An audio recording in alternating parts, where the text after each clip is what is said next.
தங்களுடைய அடையாளத்தை மறைச்சிக்கணும். அவங்க அடையாளத்தை மட்டும் மறைத்து கொண்டால் தமிழர்களுக்கு தெரிஞ்சு போயிடும். இவன் மட்டும் அடையாளம் இல்லாமல் சுற்றிக்கிட்டு இருக்கான் அப்படின்ட்டு. இவன் மட்டும் ஆடை இல்லாமல் அவனமா சுத்தமாக தெரிஞ்சிடும்ல.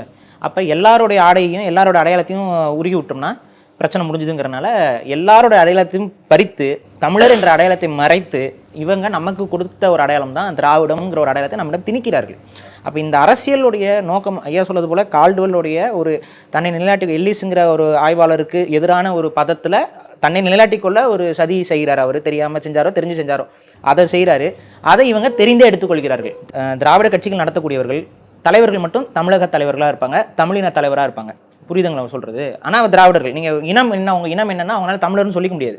நாங்கள் திராவிடர் அப்படின்னு தான் சொல்லுவாங்க. கலைஞர் கருணாநிதி கிட்ட போயிட்டு எம்ஜிஆர் அவங்களை தெலுங்கர்னு சொல்கிறாருன்னு போய் கேள்வி கேட்கும்பொழுது இல்லை நான் பச்சை தமிழர்னு அவர் வாயில வரல.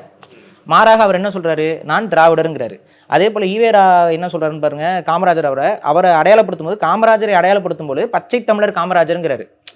அப்போ புரியுதுங்களா? இன அடையாளம் தமிழர்களுக்கு தமிழர் தான். அவங்களுடைய அடையாளமாக வைக்கக்கூடிய ஈவேரா கூட அது அவளுக்கு தெரிஞ்சிருக்கு.